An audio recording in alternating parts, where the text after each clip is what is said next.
The New York Rangers turn in their best special teams performance of the season as the Rangers take down the New Jersey Devils 5-1 in Game 1 for a 1-0 series lead. We'll be talking on today's episode about what made the PK and the power play so effective for the Rangers. Also going to break down a fantastic performance by Igor Shesterkin, who looks every bit the part of last year's Vezina Trophy winner. Also going to talk about the importance of the Rangers' best players being their best players and also shutting down the top players on the New Jersey Devils. All that and much, much more on today's episode of Locked On New York Rangers.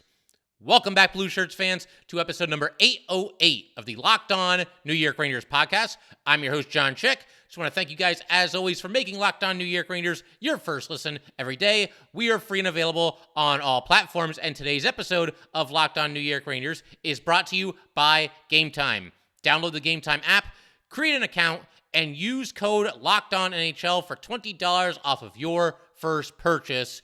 And you know what? This is why we do this. This is why we go through the regular season with the New York Rangers. It's why we keep coming back, year after year after year, and enduring what can be something of a roller coaster experience, cheering for this Ranger team and, year in and year out, everything that happens. It seems like there's never a dull moment when you're a fan of the New York Rangers. But we're here in the Stanley Cup playoffs. We're watching them play one of their biggest rivals in the New Jersey Devils, and the Rangers couldn't have started the playoffs much better. You go on the road here in New Jersey, you post a 5-1 victory, a game in which pretty much everybody contributes, and I thought the Rangers played very well defensively, got a tremendous, effort from Igor Shesterkin, but I think we have to start today's episode by talking about the performance of the Rangers special teams units. I thought collectively, this is the best the Rangers have played in any game, any single game, the entire season.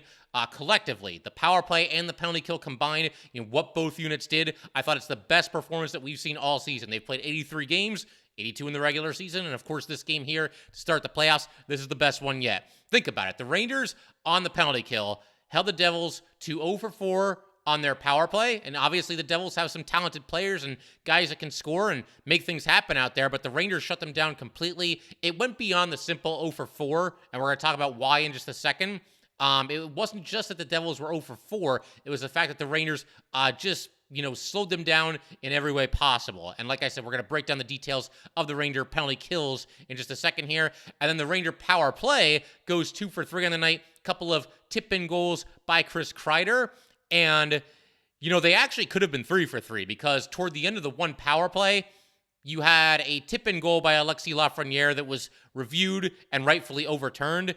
But wow, they could have been 7 for 7 combined on the two special teams units. 4 kills and 3 power play goals in as many chances. Wasn't quite meant to be there, but regardless, phenomenal night for the special teams units either way. But we got to start with the Ranger PK. The power play goals, they're all well and good. The fact that the Rangers scored 5 goals in general in this game, that's all well and good too. But this Ranger penalty kill really swung this game in the favor of the Rangers because, again, the Devils 0 for 4. But what really stood out here is that the Rangers, in the first period, that is when the Devils got 3 of their 4 power play opportunities. And obviously, if the Devils score on one of these chances, 2 of these chances, then maybe this game goes a completely different way. Devils get an early lead. Maybe they start feeding off of that home crowd. I mean, the Rangers played very, very well in this game. So I have to think that even if the Devils, say they would have scored on their first power play chance, I have to think the Rangers still would have gone on to win this game. But you never know. You never know how something like that can affect the game. But to kind of just break down everything that happened on these PKs, for starters, Devils get their first power play just 1 minute and 15 seconds into the game. Vincent Trocheck with a bad penalty behind the Devils' net. Trips his guy trying to get to the puck. And I got a bone to pick with some of you because some of you were telling me not to worry about Vincent Trocheck going into the playoffs. I love Trocheck. I love his game. He's been one of my favorite non-Rangers in the NHL, before he obviously came to the Rangers. But one issue that I had was that he just didn't seem to have the ability to not take bad penalties. There's times where I don't know exactly what happens, but for one reason or another, Vincent Trocheck takes a foolish penalty, and that was the case here. But obviously the Rangers got the job done on the PK. They start with Mika, Kreider, Lindgren, and Fox. There's a stoppage. You go with Mott, Miller, Trouba, and Goodrow. And the Rangers, basically just shut them down. You had Barclay Goodrow with an important clear in this power play. Devils had control of the puck for a good chunk of this, but the Rangers stayed cool, calm, and collected and really just didn't give them a whole lot of anything on this power play that they had here. And, Igor Shesterkin with a nice defensive play as well. The Devils were trying to pass out of the corner to the other side of the ice, and Igor stuck out his stick, deflected the puck, and it skipped off of his stick and went up over the glass and out of play for a stoppage. But just a great penalty kill there by the Rangers, and one that really kind of set the tone for what they were going to do on the PK for the remainder of the night. Devils get another power play in the second period. This time you've got Adam Fox taking a penalty. Rangers start with Mika, Kreider, Lindgren, and Trouba, and that was after the TV break, which kind of lets you know, that's pretty telling that those are the 4 players that they went with, because you get the TV timeout, everybody gets a chance to catch their breath, and those are the 4 penalty killers that the Rangers went with. But you've got the Rangers getting a chance right off of the faceoff here. You got Mika going in hard up the right side. The save was made. You had a big hit by Trouba in the corner. Once the Devils got the puck back into the Rangers zone, Devils were able to keep possession there. Big hit by Ryan Lindgren as well. And again, the Devils, they, on these first 2 power plays in particular, they did a decent job at least maintaining possession of the puck in the Rangers zone, but the Ranger penalty killers, like I said, cool, calm, and collected the entire night, never got caught out of position. There was never really an instance where you felt like the Devils were about to score on the power play, or none that I can really recall. The Rangers shut them down as emphatically as you possibly can while you're playing shorthanded. But then, you've got Miller, Schneider, Mott, and Goodrow out there together. You've got a board battle in the final 30 seconds of the power play behind the Ranger Knight. Mott works up the boards to Goodrow. Goodrow carries it into the offensive zone and grinds out the rest of the penalty kill. Devils were trying to get the puck away from him, and he basically just, pinned it to the boards behind the Devils net there, and the power play ran out. But when you just look at everything that the Rangers did, on the penalty kill here, I mean, they're standing up guys at the blue line. They almost looked like they were playing a little bit of a trap at times on the power play. The Ranger penalty killers, they weren't over pursuing the Devils when they were shorthanded. They were just waiting there at the blue line for the Devils to try to get by them. And in a lot of instances, they couldn't. The Devils aren't really looking to, chip and chase. They're looking to carry the puck over the blue line. They've got great team speed. They want to go in on the rush. But the Rangers thwarted their attempts to do so on multiple occasions. There were some instances where the Rangers wouldn't let them gain the blue line at least once or twice. The Devils, they gained the blue line, but by then, one of the other forwards had gone over the blue line. It resulted in an offside. There were instances where the Devils gained the blue line, but the Rangers stole it away just as quickly. The Rangers, as I mentioned, talking about these first 2 PKs here, they at times just kept the puck pinned against the boards, which that works too. Don't do anything foolish with the puck. Certainly don't pass to the center of the ice while you're shorthanded in your own zone.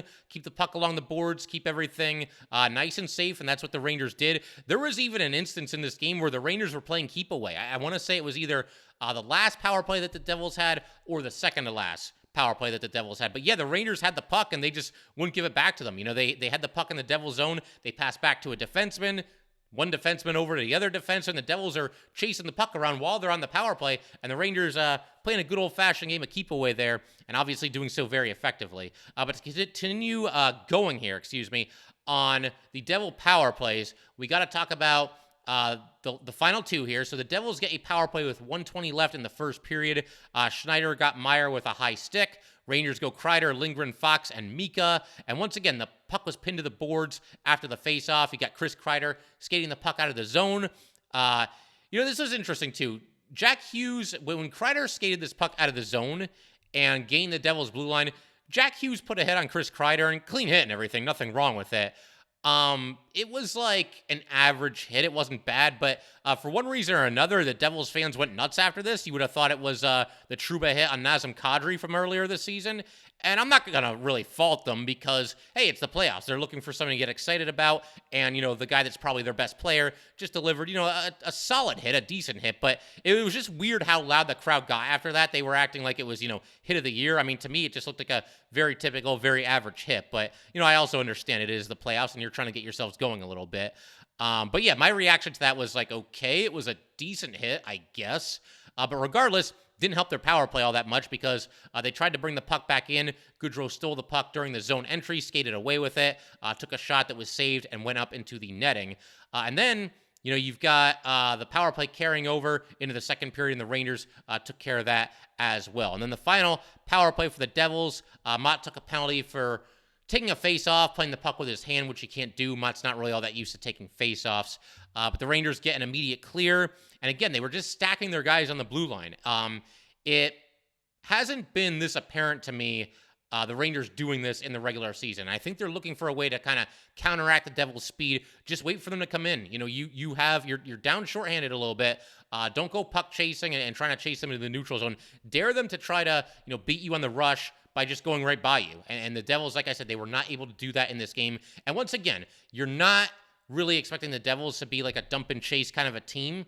And I think the Rangers understood that, so they were content to just stand there and dare the Devils to try to get by them, stacking up their players on the blue line a little bit.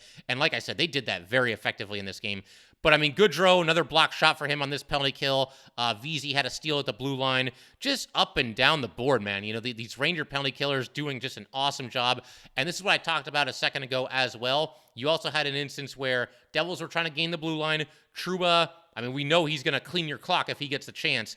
And he forced the Devil that had the puck to kind of go east-west. And so instead of, and I didn't catch which Devil it was, but instead of him just going straight over the blue line, he tried to veer to his right a little bit. And in so doing, it delayed him gaining the zone. And by that point, a couple of the Devils' forwards had gone offside. And indeed, this play was blown dead due to an offside. Just from Jacob Trouba, stepping up there and getting in somebody's face. And again, just daring him to try to skate by him. A great job by Trouba on that play.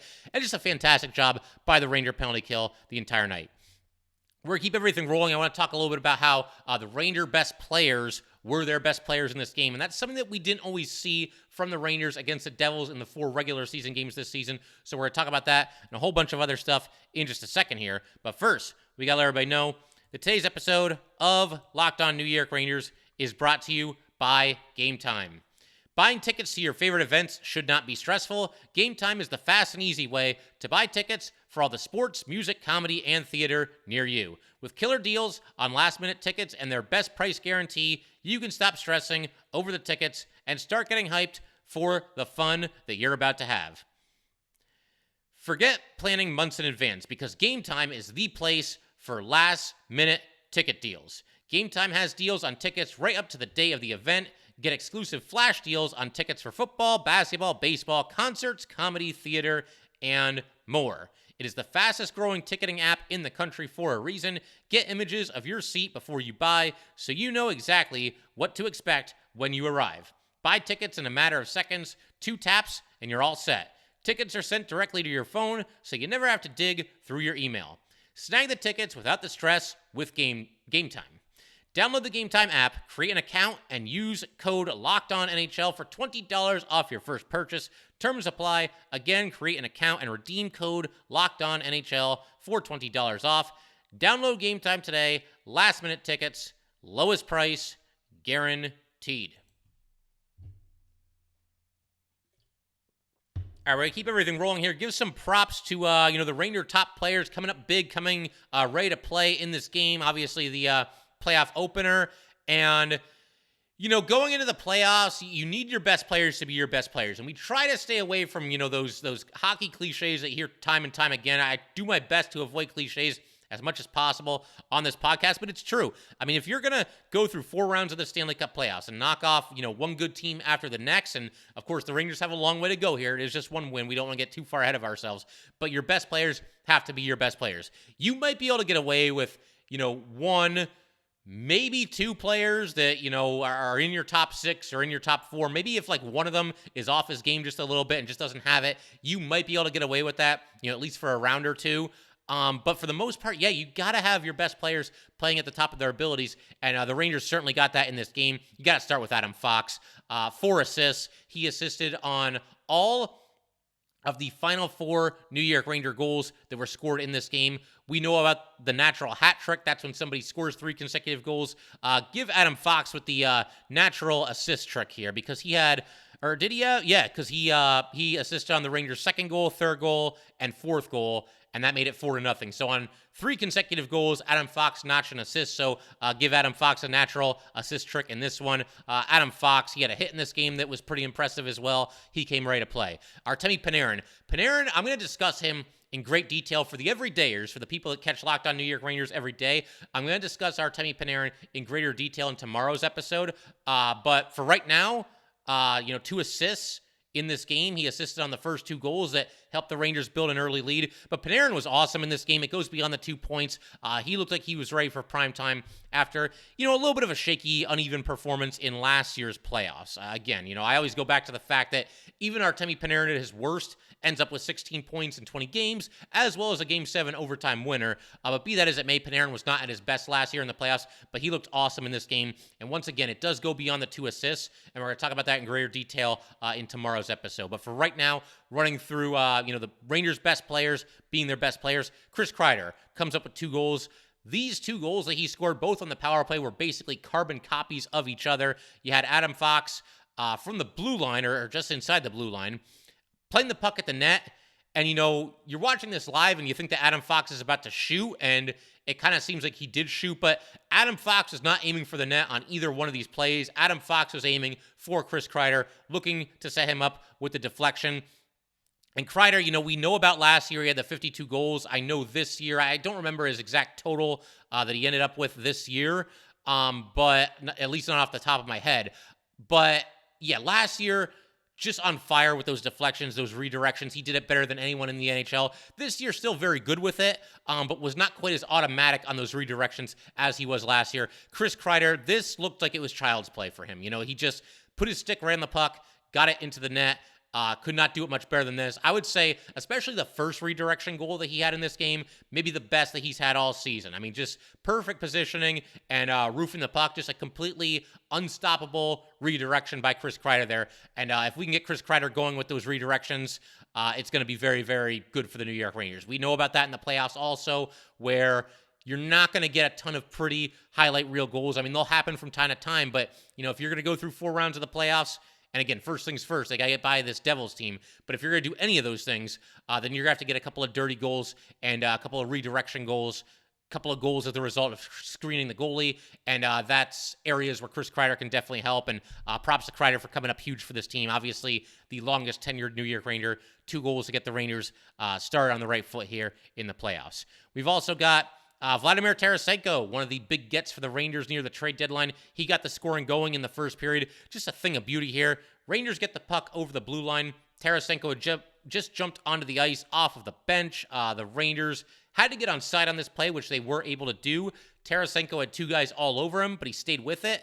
Panarin picked up the puck. Because eventually I think what happened was they knocked Tarasenko off the puck, or Tarasenko might have just gotten a short pass away to Artemi Panarin. But either way, Panarin comes away with it after, Tarasenko bought the Rangers some time there by shielding the puck for as long as he could. You've got Artemi Panarin moving to his left. Short pass to K'Andre Miller. Miller back over to Tarasenko. Tarasenko receives the pass moving to his left into the slot area and lets a wrist shot fly. Scores the 42nd goal of his Stanley Cup playoff career, obviously his first with the New York Rangers. But the Rangers at this point up 1-0, about 5 minutes into the game. And as we all know, they were on top for good at that point. And just great stuff by Vladimir Tarasenko, somebody that the Rangers brought over to help them in moments like this, to get them rolling in Game 1 of a Stanley Cup playoff series. Great stuff from Tarasenko. Filip Chytil. And yes, I am going to include Filip Chytil in this category where we talk about some of the best and most reliable players on the New York Rangers. He had a big-time breakout season for the Rangers. He was money in the playoffs last year. I expect more of the same this year as well, and he comes up big with a goal and an assist in this game. And, like I said, I put Filip Chytil in that category. Now, look, is he quite on the level as Mika Zibanejad or an Artemi Panarin? Probably not, but Filip Chytil can play a huge role for this team and have a big say in how far the Rangers go in the playoffs this year. This was truly his breakout season. Got the 4-year extension, which is great, but obviously a very nice night for Filip Chytil to start off the playoffs as well. Igor Shesterkin, when we talk about the Rangers' best players being the best players, 27 saves on 28 shots. The only goal he allowed was on a penalty shot, and we're going to talk about Igor in greater detail in a little bit here as well. But yeah, once again, cliche or not, your best players have to be your best players in the Stanley Cup playoffs, and that's what the Rangers got from their top guys, their top guns here in at least Game 1, and you hope for more of the same as this series progresses. On the flip side of that, Rangers obviously did a nice job against the Devils' top players. And okay, you look at the final score, 5-1, I realize I'm kind of stating the obvious there, because if the Devils only scored 1 goal, then obviously it would suggest that their top players didn't really do a whole lot. But yeah, I mean, look at the stat sheet for some of these Devil, star players. Hughes got off to a slow start in this game. I thought the Rangers were excellent defending against him. There was a play where Mika stole the puck while the Rangers are shorthanded. You also had Panarin back-checking and stealing the puck away, or at least knocking it away from Jack Hughes. I think Lafreniere made a nice play on the back check. I think it was against Hughes. I'm not 100% on that. Regardless, a nice play by Lafreniere there. And Mikkola with a great sliding play during a Devil rush, one of the few times the Devils really got loose and really had a dangerous-looking rush into the Rangers zone. Mikkola got back, went into a slide, and basically just smothered the puck and prevented a scoring chance by Jack Hughes there. So, Hughes, obviously, he eventually got the penalty shot goal. He was awarded with a penalty shot late in this game. But for the most part, Rangers did a really nice job against him. Hughes ended up a -1 in this game, only 3 shots on goal. 5 giveaways. Jack Hughes charged with 5 giveaways in this game. We just covered at least a handful of them there. But a great job by the Rangers against Jack Hughes. Going to be very, very difficult to completely shut him down. He is one of the best young players in hockey, but the Rangers have to do a better job containing him than they did in the regular season, and really ever since Jack Hughes came into this league. He's been something of a Ranger killer. 14 points in 15 career games against the Rangers going into this game here tonight. And yes, he got the penalty shot goal, but that was sort of in garbage time. And the Rangers just did a nice job slowing him down. He looked dangerous here and there, but the Rangers never allowed him to take control of this game the way he has against the Rangers at times in the past. You've also got Nico Hischier, again, one of the Devils' top players. He had 5 shots on goal, but he was also a -3 to just run through the rest of them here. Timo Meier, only 3 shots on goal. And, 3 shots on goal isn't like a tremendously low amount, but Timo Meier, I mean, that guy shoots the puck. And the fact that he only had 3 shots on goal and was a -1, Rangers obviously did a nice job against him. And Jesper Bratt, even plus-minus, but no shots on goal. Bratt's a really good player and somebody that's a great skater. He's got moves on moves out there, but the Rangers shut him down. And of all the players I just mentioned on the Devils, I would say he stood out about as little as any of them. And that's obviously the result of the Rangers defending very well and, once again, taking care of business against the Devils' top players. We're going to keep everything rolling in just a second here. We got to get to Igor Shesterkin. I've barely talked about him, but obviously he was at the top of his game as he was down the stretch in the regular season this year. Once again, stopping 27 of 28 shots. So we're going to talk about Igor Shesterkin and a couple of other things. Quick look ahead to Game 2, I suppose. We'll do that. And we will do all that good stuff in just a second.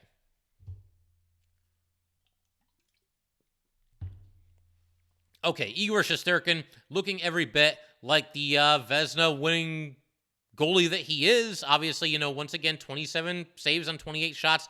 And the only goal that he allowed essentially didn't happen during the actual game. It was 1-on-1, the penalty shot goal for Jack Hughes. But still an outstanding game by Igor Shesterkin.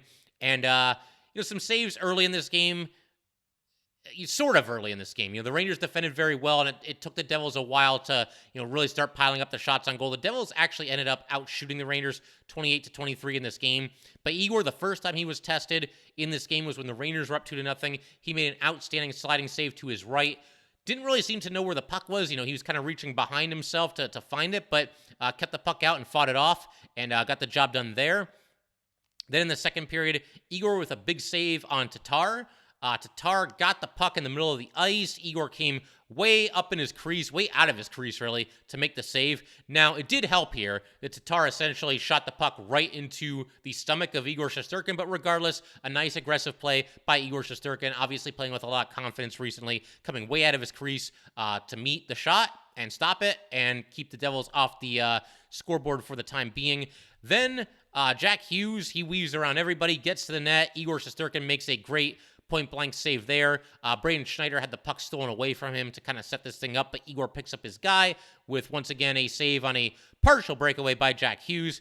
Then, also in the second period, Igor, this wasn't a save, but just a great pass by Igor Shesterkin. He almost sprang Chris Kreider on a breakaway while the Rangers were on the power play. Just a tremendous pass right up the center of the ice, leading Kreider into the offensive zone. Kreider almost got behind the defense. They eventually made a nice play and it knocked the puck into the corner, but a fantastic pass there by Igor Shesterkin. I mean, that would have been something if Igor put up a performance like this and also got an assist, got in the score sheet. And it's funny because when the Devils cut it down to 4-1, they actually pulled their goalie in the last 2 minutes, and you could hear some Igor chants from the Ranger fans that were there, possibly anticipating an empty net goal for Igor. It didn't happen, but whatever. We'll take the game 1 win on the road here. And then where were we as far as the awesome Igor saves here? So third period, Rangers are up 3-0. This, I would say, was probably his best save of the night. You have Palat receiving a pass with his back to the net. He turns into the slot and lets it fly, as he's turning all in one motion, and Igor just snags the puck out of the air. Brilliant glove save right on the doorstep. Kept the Rangers up 3-0 at that point in the game. Going into the playoffs on my show and also during our crossover episode with Trey Matthews from Locked On Devils, and also the appearance that I had on Locked On NHL, there's a stat that I've been citing as it pertains to Igor Shesterkin, and that's that down the stretch in the regular season, Igor, in his last 10 games, in 8 of them, he held the opposition to 2 goals or less. He did not allow more than 3 goals in any of those games, and he had 2 shutouts. Well, now you can boost that up to 9 out of the last 11 games that Igor has played. He has held the opposition to 2 goals or less. I mean, that is, Vezina trophy winning goaltender stuff right there. And Igor Shesterkin, once again, playing at the highest level that he has for pretty much the entire season. And you could throw another shutout, or no, he didn't get the shutout, but he came very close to getting the shutout. Obviously did not allow the Devils to score any goals, during real actual hockey. It was only the penalty shot goal that they were able to score on. But it's funny, the other thing that kind of stood out for me in this game as far as Igor is concerned, early in this game, you had Devils fans doing the mocking Igor chants. Obviously, we heard that quite a bit when the Rangers were in Pittsburgh last year, particularly in the playoffs. But as the game progressed and the Rangers started building their lead, those mocking Igor chants turned into the Ranger fans chanting for Igor. Obviously chanting for him in a positive way. And final few minutes of this game, loud Igor chants. Great way to end game 1 on the road with Ranger fans basically taking over and chanting the name of their goalie. I said, we were looking at X Factors about a week ago on Locked On Rangers. I said I wanted home ice advantage for the Rangers on the road. And I don't think the Ranger fans outnumbered Devils fans in the Prudential Center last night. But I will say this.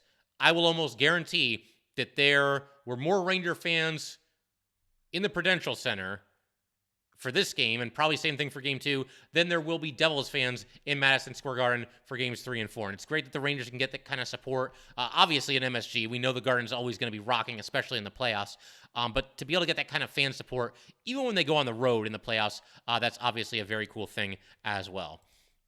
And I figure we can wrap up today's episode by talking about the Ryan Lindgren goal. You guys didn't really think for a second that I forgot about this goal, this beautiful highlight reel goal scored by the heart and soul of the New York Rangers, the Stephen McDonald Extra Effort Award winner, and the Players Player Award winner, Ryan Lindgren. You guys didn't think I forgot about that, did I? So this is late in the second period, and the Rangers were up 2-0, and it happened right after the Alexis Lafreniere goal was disallowed. And, as I mentioned before, it bears repeating here.